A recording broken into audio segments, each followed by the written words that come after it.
service provider. It's essentially an organisation which you ring up, who then plugs you directly into a worldwide web of information. Your service provider will also christen your computer with a unique name which only you will be known by on the internet. This allows you to send and receive those hip EMs, otherwise known as electronic mail. But that's only the beginning. Other online goodies include Usenet, basically a global notice board of information you can either read or add to, and the FTP, or File Transfer Protocol, which allows you to receive computer programs, pictures, and most recently, moving video. Finally, for those of you who like a good natter, you can always take part on the IRC, better known as Internet Relay Chat. Put simply, this is Internet CB. You talk to each other via your keyboard, and sometimes the results can be very dramatic. And all of a sudden somebody broke in from Sarajevo at the beginning of the siege, and they were typing in, bombs are falling around me, I can hear machine guns going off. The internet also allows you to keep in touch internationally for only a fraction of the normal cost. Because you can connect into the system via a local provider, making contact with South America, for instance, can be as cheap as telephoning just up the road. A facility pensioner Percy Howard regularly uses here at Siberia in London's West End, a place where you can surf the net and have coffee.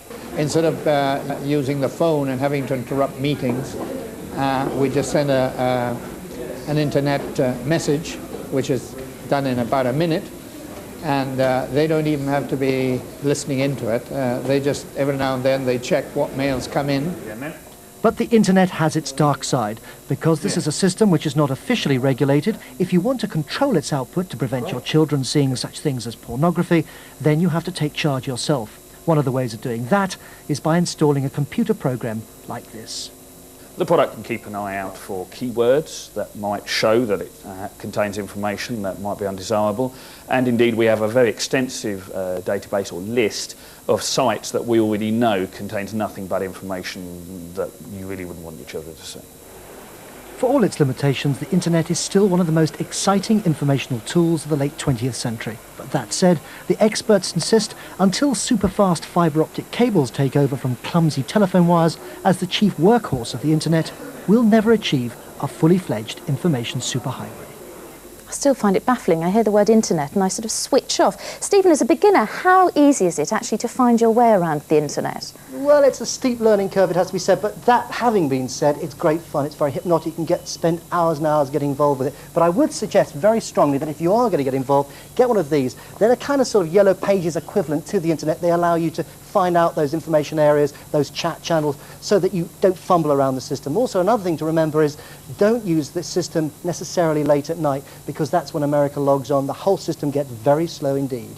But the internet isn't the only bit of technology you've been grappling with, though, is it? You've got some rather special editions of After 5 coming up, I believe. We've got some very exciting editions of After 5 now. On the 19th and 20th September, please make a note of these in your diary. We're going live from Live 95. It's the state-of-the-art consumer electronics show. Now, we'll be looking at such extraordinary stories as the intelligent microwave oven, how to look at television with comfort in the backseat of your car. We'll also have a liberal sprinkling of stars, and we'll be keeping our ear very close to the ground for news stories. For instance, today we were told of a £1.8 million luxury home in Knightsbridge, which is possibly going to be the first to be sold on the internet. So stories like that, we'll be keeping our eyes out. Now, one of the things you can imagine, we're very hip, of course. You would think that we're on the internet, and of course we are. And if you want to drop us a line, this is how you do it. We are on editorial @after5.demon.co.uk.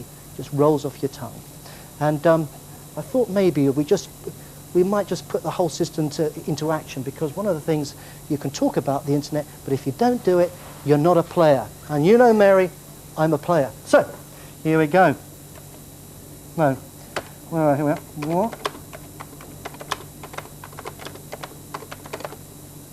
I hope it's going to be a positive reaction to that. What about dinner tonight? How do I answer, Stephen? Do I answer by e-net or by a direct voice of mouth? The answer's no. He can't hear me. Technology's broken down. Anyway, that's just about it from After 5, but we've plenty more coming up tomorrow, including this.